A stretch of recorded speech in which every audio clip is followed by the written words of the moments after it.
Life Audio. Today on Talk About That, John threatens someone with a loaded broccoli and tells us why not to look a gift horse in the mouth. Meanwhile, I learn about redundant colons and give my review of the newly restyled Cracker Barrel. Plus a conversation about success and happiness and why they're not usually the same thing. Today's episode is not sponsored by your favorite sports team. We're going to absolutely ruin most of your weekends. But first, a word from our actual sponsor.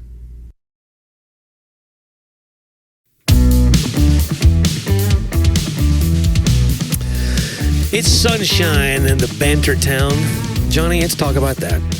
It's lovely out. It's very nice today. And we just finished, what was it, the blueberry winter or the dogwood? What is that? It's a false spring that happens? Yeah, it was a false winter in the middle of spring. No, it's false spring because it makes you think it's spring and it's like, no, not spring. That's why they call it. It's false spring, That's why right? they call it blackberry winter, not blackberry spring. But it's not false winter because that would be like, yeah, it is winter. It's in the middle of spring. It's not a false winter. We're in spring and it gets cold again. And you want to call that a false spring? Because you think it's not. Let me put it in wrestling terms. Okay. Well, obviously that's what you should do. It's a false finish. Like The Undertaker gives you the tombstone pile driver. You go, it's over. And then Hulk Hogan kicks out. That's a false finish. It's not really the finish of the match. So we think it's spring. Oh, yay, finally it's here. No, here comes winter again. Boom. Yeah. Kicking out of the tombstone pile driver. But they call it dogwood winter. Then there's Indian summer, right? That's when it's... Yeah. Gets hot in the middle of the... Right.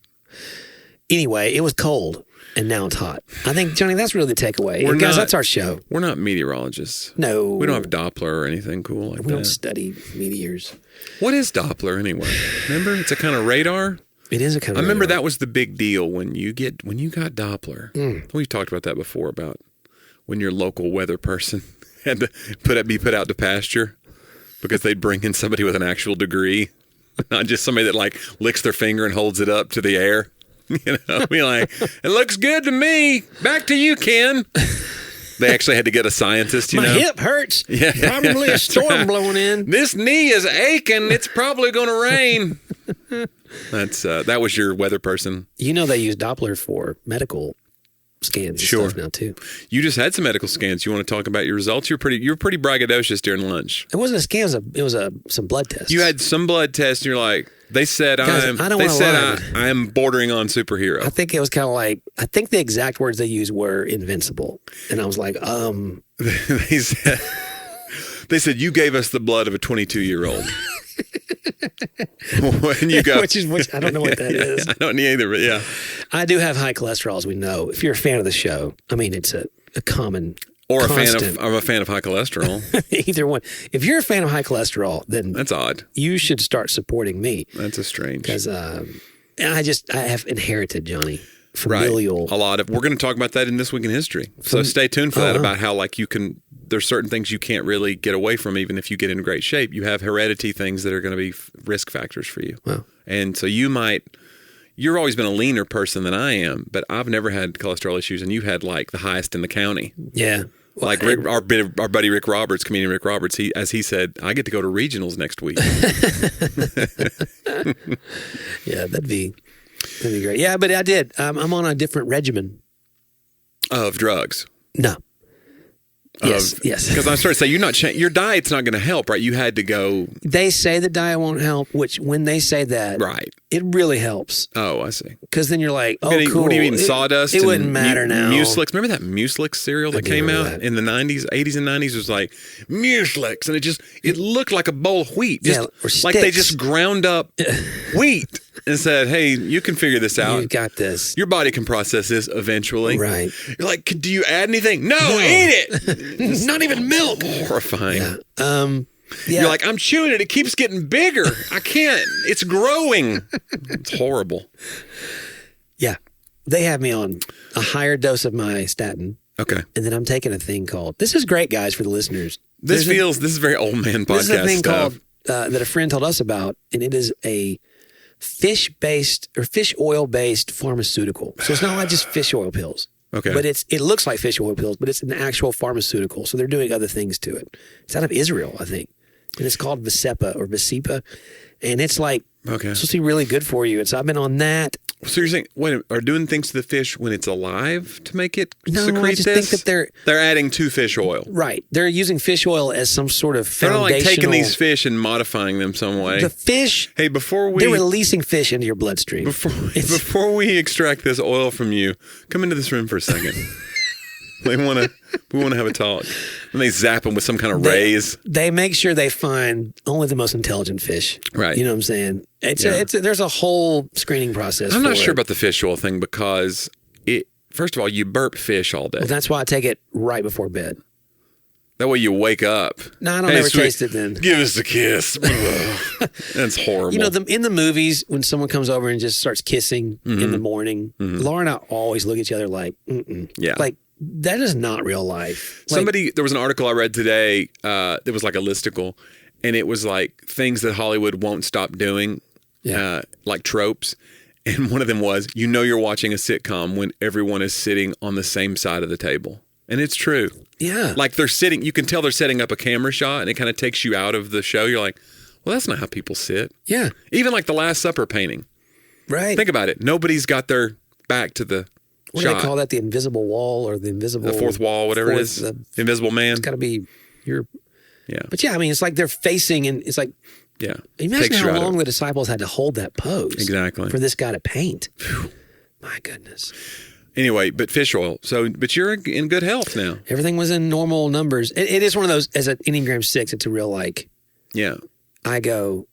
You want to celebrate. Well, today you had, what did you eat? You ate something that you don't normally eat. I ate a steak. You had a steak at lunch. My morning was a little stressful. This was a stress eat? It was. Oh yeah. Or I'm just going to sit and be. You were medicating with food? So the waiters and waitresses know me there real well because you and I are there a lot. Uh-huh. And among other people I meet there. So she was trying to go. I have other friends. She was no, you don't. It's fine. No, she was trying to do the whole the usual, buddy. And you were like, hit me with not today. I need. You bring me something. Bring me a pound of meat. And bleeding. Yeah. And she brought me some dude that she beat up in the bar. That's weird. That's strange. Yeah. That's not what I meant. I meant a steak. But it was funny. She goes, okay, you want unsweet tea, with lemons? Yeah, yeah. She was like, okay, are you going with the wings today or are you going with the sirloins? I was like, no. And then she's like, well, I saw that you were eating bread. Like, this is how well they know me. She knows your patterns. They're paying attention to whether I eat bread or not when we sit down. They're in the kitchen taking bets on it. Hey, he's eating bread today. What's happening? Yeah, it was real. I was like, wow. John's off the wagon. Money's changing hands. They're throwing it down like it's a stock market. They're throwing down little pieces of paper. Are you kidding me? Bread? He's a fool. Oh, his numbers were good? Okay, that's fine. He's had normal statins and normal whatever. Yeah. I just take an extra Lipitor now if I have a big meal. Just like, you know what? Absolutely. Actually, kids, don't do that. No, don't take totally a joke. Don't do that. So, but yeah, it was good. And then I ordered she actually is like, you just want the loaded broccoli because that's the thing I do. Yeah, you put broccoli and you put stuff on it like a baked potato. Yeah, and it's a great keto butter, dish. Yes, cheese, butter, bacon. Yes, and sour cream. Sour cream and Pez. And the candies, just like your potatoes, and you barely even miss the potato. You barely miss the potato. It's like a true keto dish, and I've ordered it there so many times now. They know what it is. At first, anytime I get a new one, I'm like a new person. I'm like, oh, here we go. Yeah, I have to sound like a fool describing this. Now look, I want you to take some broccoli, and I want you to load it up. Yeah, and they're like, what broccoli? Load up that broccoli. When you say load it up, it's just funny to me. It's like, what do you? You go, and they're like, load it up. I tell them like a potato. Yeah. And then they go, oh, you mean butter? And they do the thing you just did. I'll go, the people in the kitchen But know. the potato's cut open to hold all of that stuff. Broccoli's just like, you mean dump all this on top of it. Well, like a pile. That's not loading. There's no crevices for it to all. You need a crevice you could dump stuff on top of potato. I'm saying it's not being loaded. Loading is like loading a gun, like a musket. Like the potato is the musket. Politics. You stick with the potatoes. You take my broccoli from my cold dead hand. We have an open potato carry actually here in Tennessee. It's true. People can carry potatoes anywhere they want. Well, yeah, and somebody said they were coming over to the table. They were like, "Be careful, that broccoli's loaded." So he's not afraid to use it. But because I had. Once you eat broccoli, you are loaded because that is some. That's not it. There's some intestinal discomfort that can come from broccoli. Wow, I don't love it. It doesn't do anything to me. We won't get it. Really? No. I think your family's just being too nice. Johnny, if you see my numbers, then you know why. That's true. My body is functioning like that's true. I finely forgot. tuned Swiss watch. So Curry had, we're getting ready to lose Curry's health insurance because she's switching jobs. Well, she's going to be, my wife is a caregiver, and she's transitioning out of that job after 10 years, which is amazing. My wife is a saint. She's an angel. And so it's a big kind of emotional thing. But beyond that, we have to make some decisions about health insurance. So she's going to like Cobra her health insurance, which is the best possible plan. Yes, you want to spend. You go, you want me to pay like the most for it? Okay.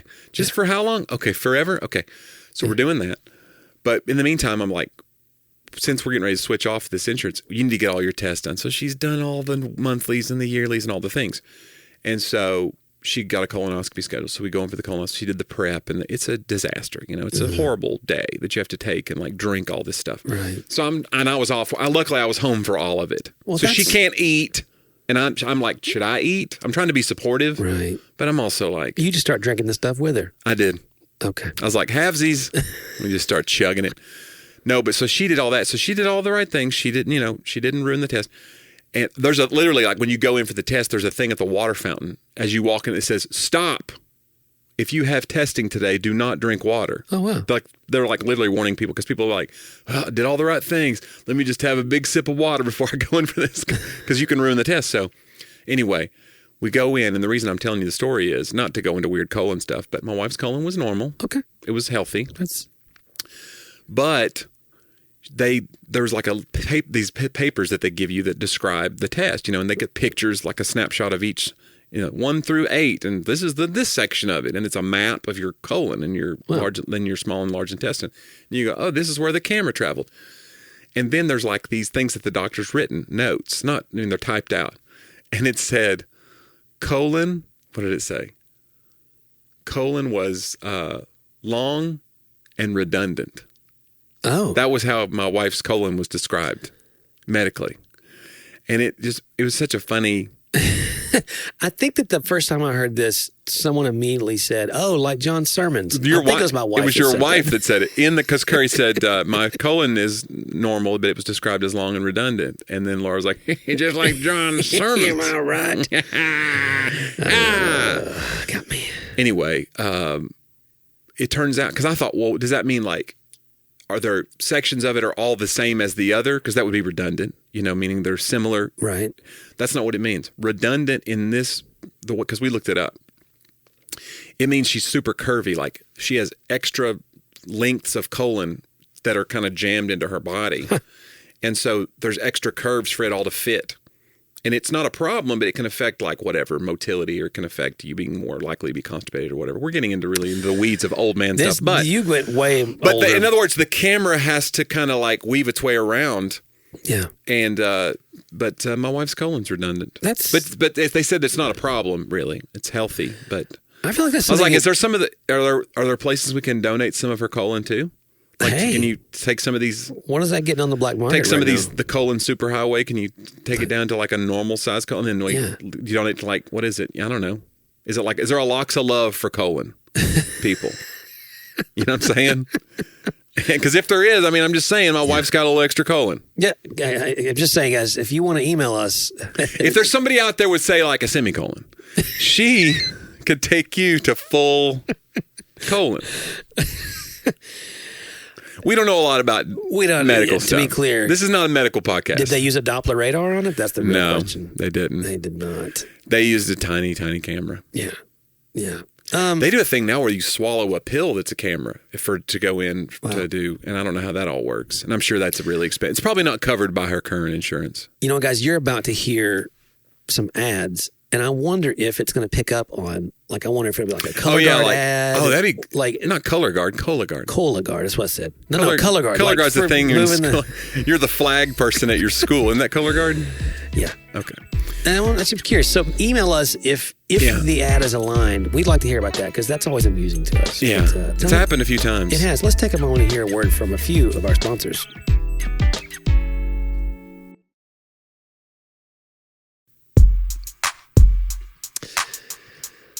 Probably time to switch gears. No, let's stay. Let's stay with colons. See how long we can. Yeah. Yeah. Isn't that what kind of?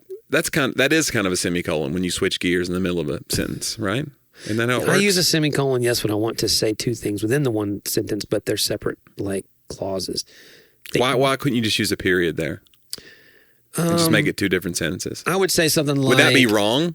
No, you can make it two different sentences. I think people who use semicolons are kind of showing off that they know how they work, or they're really wrong and they don't know how they work, and you just look like an idiot. Well, it is subjective. I'm terrified of them. Is what I guess I'm saying.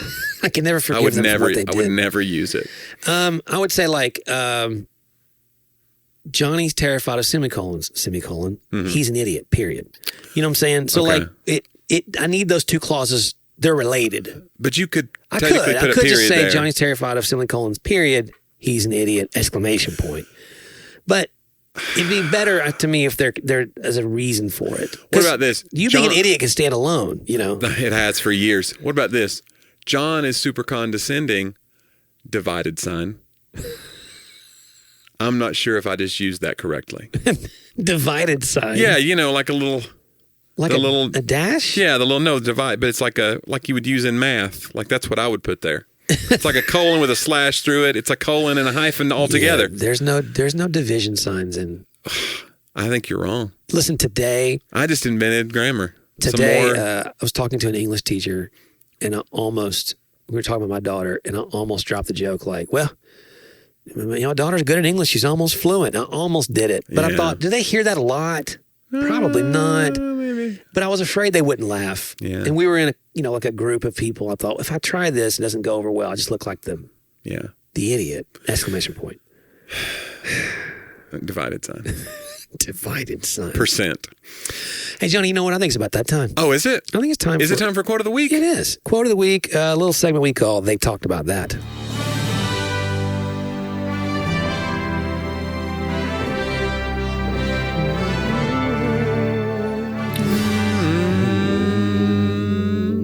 Couldn't go back. My bass note wouldn't go low enough. Yeah, come on, man. Sorry. Johnny, today, Dale Carnegie. How to win friends, influence people? Yeah. Okay. I thought it was interesting. He said, success is getting what you want. Happiness is wanting what you get. That's good stuff. Yeah, there's a lot of those like reverse. If you open the door will open for you. If you doubt your powers, you give power to your doubts. Yeah. If you have enemies, then you'll be your own worst enemy. I don't know. But it's... Daddy sang bass, mama sang tenor. So sometimes when I'll read these and I'll go, okay, I see what you're doing there. Yeah. But I think this one's really deep. Like I think that there's a truth there. Success is getting what you want. Happiness is wanting what you get. I think I would say I don't know if I have a division sign between success and happiness now. Yeah. And happiness is a real 20th century word. Sure. Like well, that's not true. The pursuit of happiness was in the, Declaration of Independence. Yeah, but do you think it's changed as far as like what? It's an Enlightenment word. Yeah. Yeah. Yeah, definitely.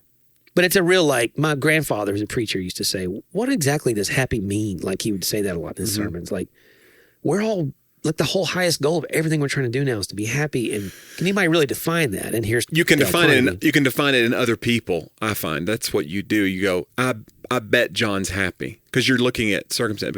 And you're saying to yourself, I would be happy if I had that person's problems. Yeah. Instead of my own problems. Like I would trade with them. I bet he's happy. But you never nobody ever sits down and thinks, you know what? I'm happy. Yeah. It's always mad. It's always accusatory. Are you happy now? It's more like that. Right. Yeah. Yeah. It's almost always spoken in scarcity context. You're right. Yeah. And it's a very like, we're doing some gratitude. I'm trying to do more gratitude in my life because it really, it's like taking a pill. Like I feel so different when I take time.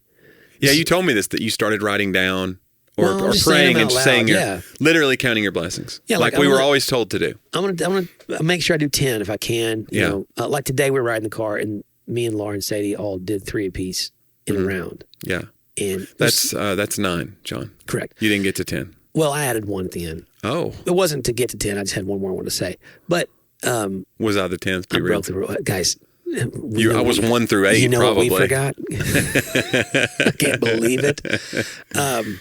It was so funny though, because I was, I have a teenager, and so I'm like, I want us to really, if you guys are open for it, I'd love to take a second. And we had a drive this morning, so it was like, we have time. Yeah. So we have time, but to really, kind of allow ourselves. And she goes, just stop talking so slow and let's just start doing it. And I said, I'm talking slow on purpose. Like, this is what this is for. We're being contemplative. We have to slow down like that. If you can't rush through gratitude and it work, And it really was amazing, and everybody said thoughtful things. But I had this thought. I was doing it last night on a run, and I thought about my wife. This is God's honest truth. I thought about my wife. And I was talking to God about her. And I had like this moment of almost guilt, because my wife is such a blessing to me. For a second, I was able to remember, okay, the just magnitude of the blessing of our marriage.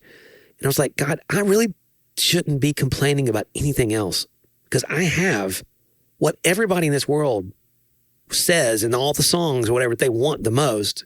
Yeah. Like, I have that plus. Like, I have intelligent, capable, compassionate, helpful, brilliant, I think meant plus like another wife. I have that plus this other wife. I mean, what else? Come on. But I was like, I just thought of, if you can't be happy with that, like we always find things to complain about, or something that brings us in the scarcity, because it's human nature. Well, it's like health too. Like there was a video that I watched today, and it's Jimmy Carr, who's a comedian, and he was on a podcast, and he's being kind of more philosophical, and he said this thing he was meditating on, which was 30 years from now, you would trade all of your worldly possessions and all your money to be as healthy as you are right now. Wow. There's not literally, you can't know in the moment how lucky you really are. Yeah. And to be alive in this time, he said, life has never been, he goes, but we get bored by it. Like, it's so good that we forget. Mm-hmm. And because we're numb to it.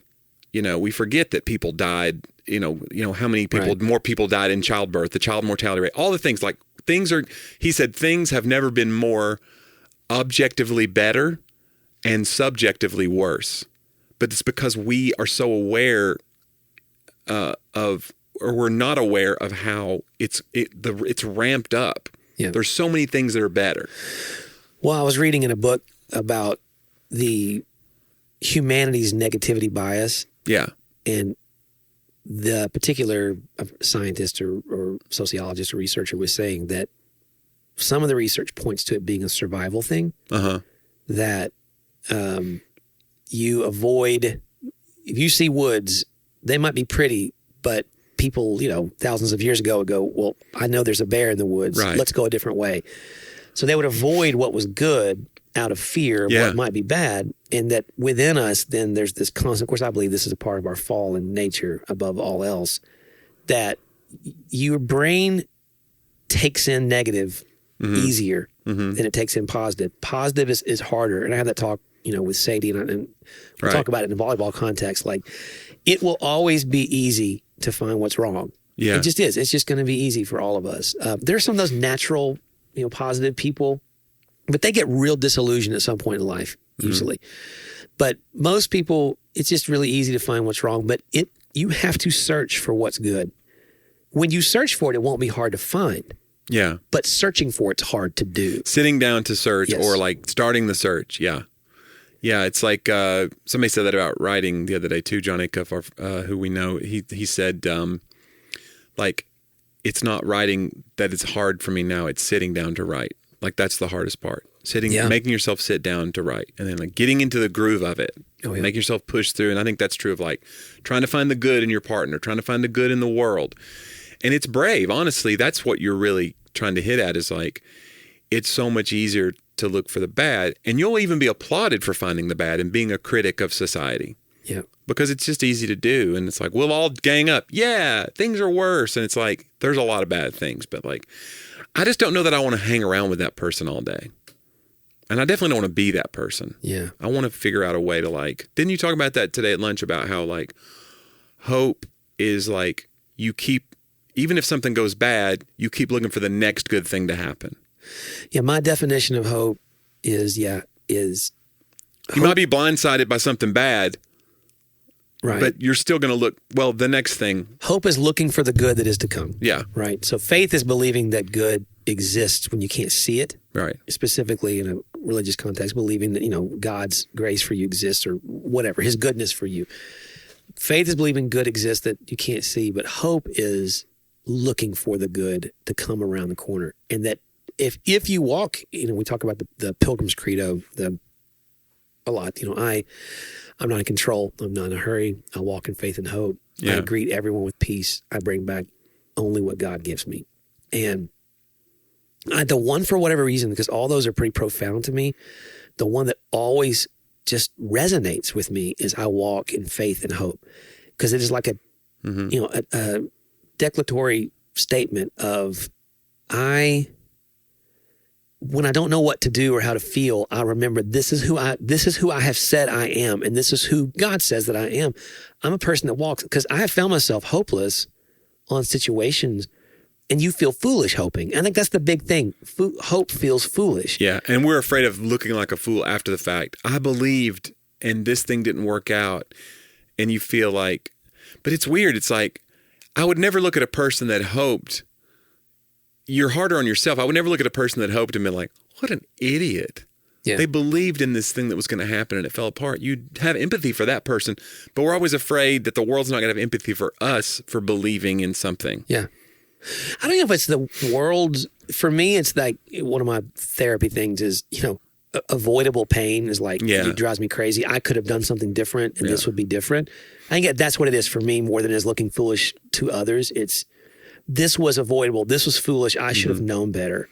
So when I find something, when I've been hoping or wishing for something or going after something and it just blows up in my face and doesn't stop you, well, that was wasted time, wasted energy. I should have known better. Yeah. I think that's where it goes. But when you go, hey, I walk in faith and hope, that is, then you remove it from circumstances. Yeah. You're saying, look, whatever happens, when I don't know what to do next, or however I feel, I'm going to grab this. What I'm going to choose to do is believe that God is good because he's proven that to me. I might not be able to see that very easily in my situation, but that's already been proven to me, right? So I can hold to that. And then two, that's kind of what to believe. But what to do is hope is an action. Like I'm going to look for the good that is to come. And it has really helped me out of a lot of mental sort of holes lately. In the last few months, like, oh, that's right. I'll be low and be like, oh, that's right.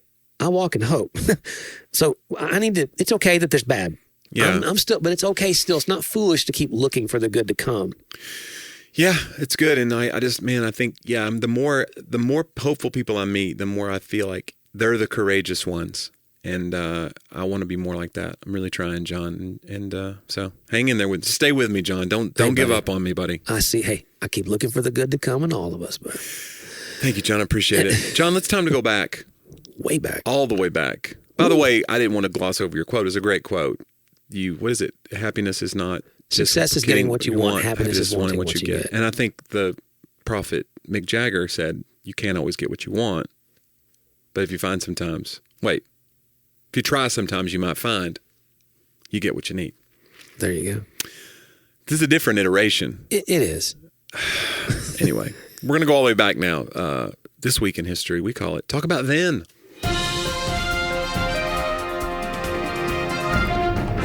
John, this week, 2005, the first video was uploaded to YouTube. What? It was titled Me at the Zoo.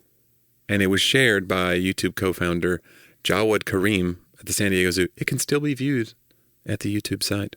It feels late to me. I feel like YouTube is earlier than that. No, 2005, man. We're in a golden age of distraction. No kidding. And YouTube helped us get there. It's like Michael Scott said when he was confessing to the office. He said, I didn't get anything done for 4 weeks or something. When I discovered YouTube, I didn't work for 3 days straight. Yeah.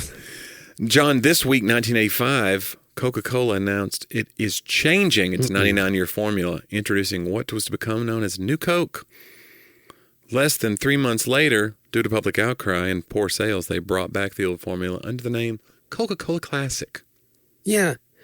If I remember, if you watched the Food That Built America, which does the Pepsi versus Coke things, there was a reason they did New Coke. They were trying, I believe, to make it sweeter to compete with Pepsi.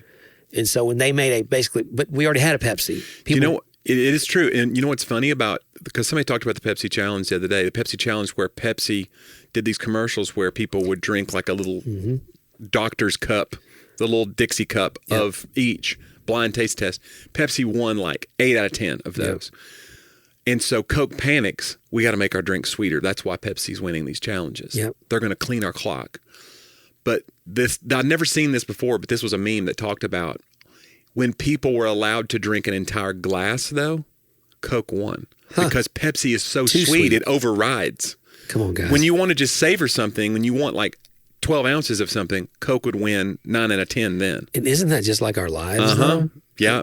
You need to taste and see that the Coke was better. If you overdo the sweetness of life, then you underdo the classic goodness. Yes. I will say this about sort of bedrock companies changing what they do. Yeah. You know, Cracker Barrel did that, and there's an outcry right now in our area. We were in Cracker Barrel last night talking about it because I really dug it. I like the new thing. I like the new vibe because they had actual like bench seats with like padding. It's like you could sit in a booth almost, like a half booth, half table, which I like. But then they get rid of cornbread? Oh, they might have. I didn't notice You're an old country store. Yeah. You can't like. I didn't notice if the cornbread was gone, but they had biscuits and my normal breakfast. I get old timers breakfast. It was there. You had breakfast for dinner? Yeah. Okay. It's one of my favorites. Okay. Yeah. Again, John, I'm old. That's the only thing I could make for Sadie when Laura was out of town. When we were little. Oh, yeah. It was like, hey, Mom's gone again to work. Who wants an omelet? Yeah, I was like, I'm making eggs again and bacon. Yeah. And so it was like our special thing. But you're the best, worst dad ever. It was because I don't know how to cook anything else. And I wasn't cooking that well. Oh, boy. Here we go. John, by the way, so you're on board with people hating on Cracker Barrel? You know they don't do this stuff willy-nilly. They did research that said they're losing market share and they needed to do something. It's not like they were like, you know what we should do? Let's blow up this company. I know that there's a reason for it. Yeah. But maybe you just need to stay the course. Where are the loyalists in this world? Is it all about the bottom line? Maybe you keep doing what you're doing and give your customers time to adjust to inflation. They serve alcohol there too. Okay. Yeah. So that's another thing. They started serving beer like a couple years ago. That's what I mean. So some people already had like, this place has become a singles bar now. Sodom and Gomorrah up in here. When I was a kid. And now they've taken all the pitchforks off the wall. Where am I? The Waldorf Astoria? This is way too snooty for me. I want to be in danger. I want a sickle hanging above my head while I eat gravy. That's the only way I can eat now. I need an imminent threat hanging above my head while I enjoy my vittles. A stiff breeze could decapitate me. I need to literally be called vittles, or I can't eat them. Is that short for vegetables? Vittles isn't just vegetables; it's just everything. Yeah. Vittles is everything. Yeah. I always thought it was like a weird abbreviation of vegetables. Eat your vittles. That's what you thought was weirder than reality. So, what's Johnny? You've made a whole career out of that. So, John, we talked about. You can do all you want for your health, but sometimes it doesn't go as well as you think just because of, hereditary things. American author of The Complete Book of Running in 1977, which launched a huge running craze, Jim Fixx was born this week, 1932, died 1984 while jogging at age 43. See, that, to backtrack to what I said earlier. No, wait, age 35, I'm sorry. Wait. Fixx started running and quit smoking at age 35 when he weighed 214 pounds. I don't love stories like this because that's what I weigh now. Don't you hate when you're somebody's before weight? Yeah. I know I'm 6'4" and everything, and I'm a healthy weight probably for me. I'm in a good weight. You're doing great. But I mean, when people go, I got over 200 pounds. I knew I had to make a change. And you go, good wait a second. Lord, what... I ate 200 pounds for breakfast. I don't love the way you're talking here. Okay, so then he smoked 2 packs of cigarettes a day. He quit. 10 years later, when his book, The Complete Book of Running, was published, he was 60 pounds lighter. The book sold over 1 million copies. It's believed he may have suffered a congenital heart defect as his father died of a heart attack at age 43. That was like that guy from The Biggest Loser who had the big heart attack, and he was like the healthiest guy around, but it was something congenital.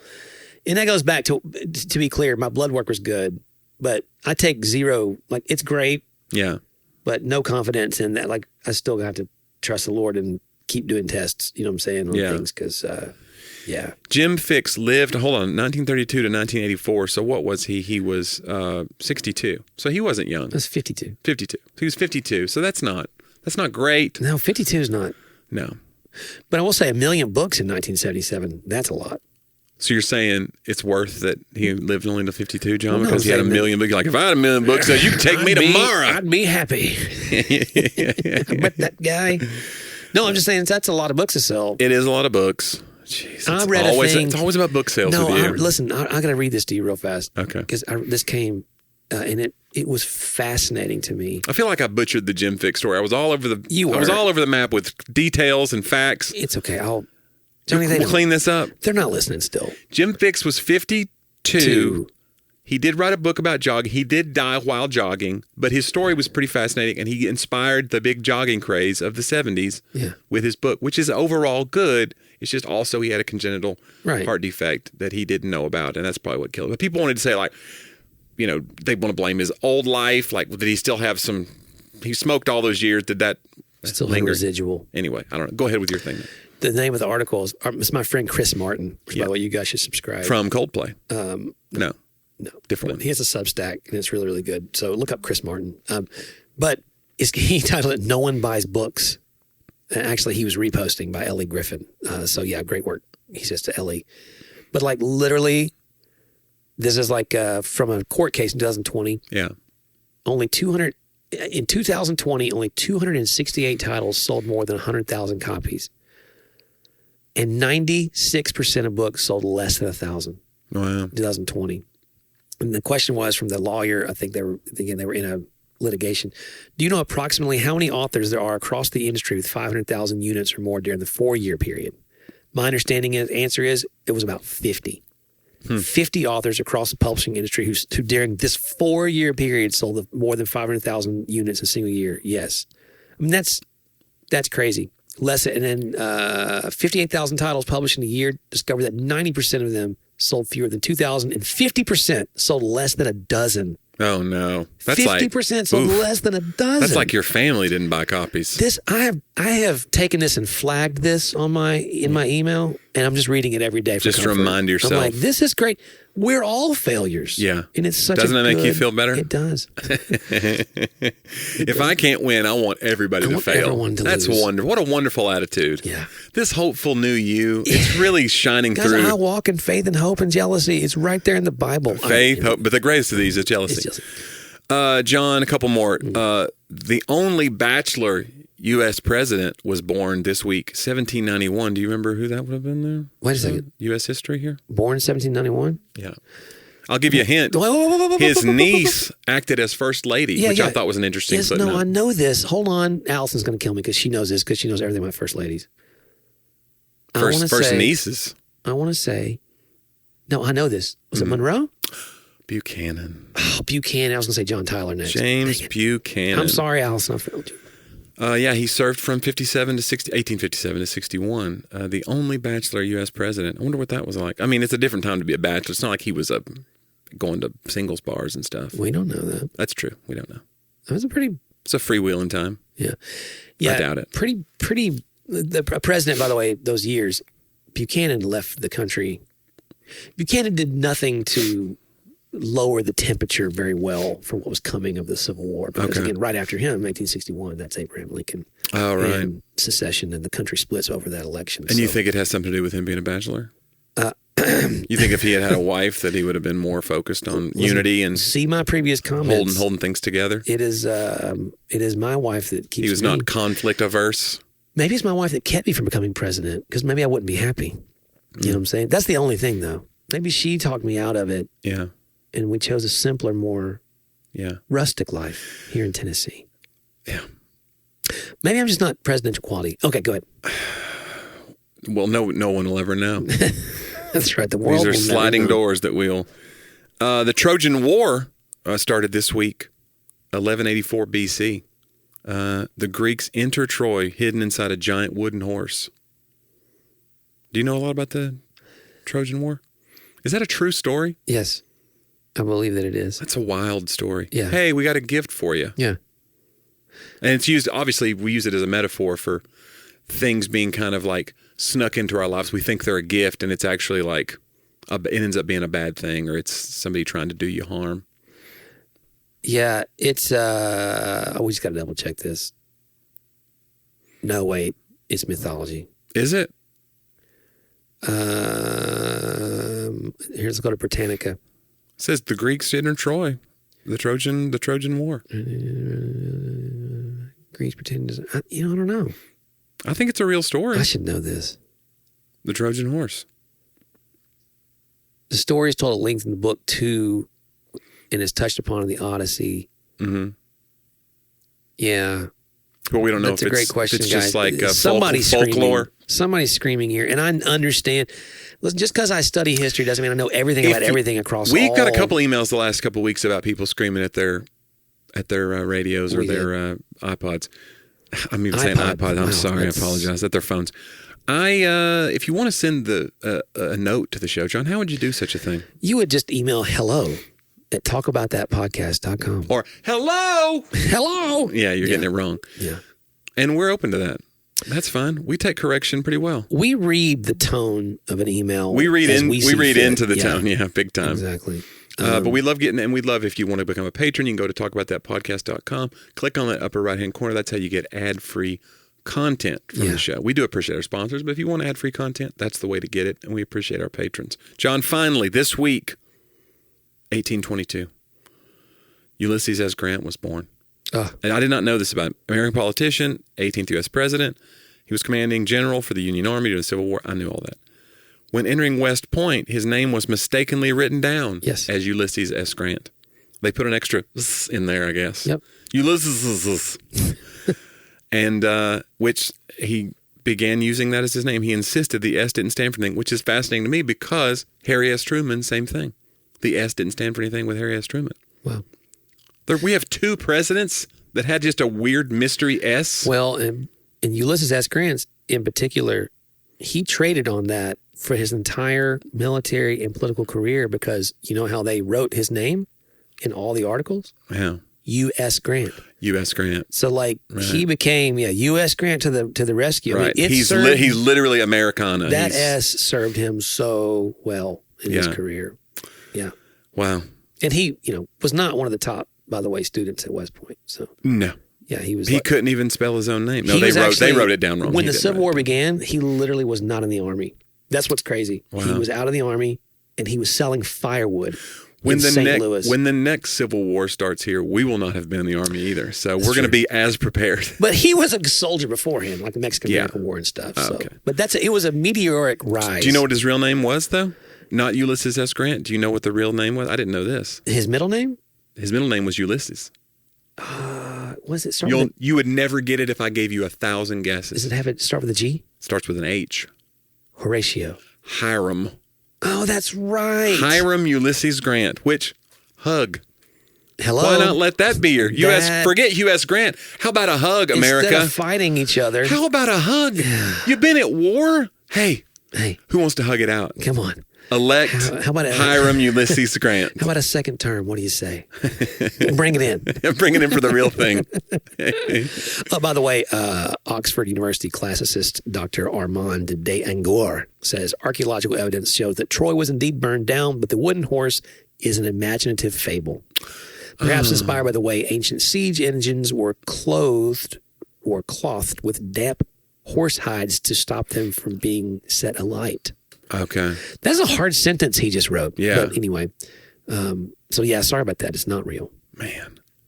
But they don't think it was real. But we can draw a lot of moral tales from it that help us advance our culture, right? Is that what we're saying? Literalism. If someone ever brings a huge wooden horse and is like, hey, I got a delivery, just don't take it. Don't sign. No. Don't sign.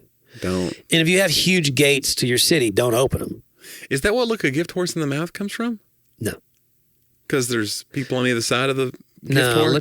Lift a gift horse in the mouth is whenever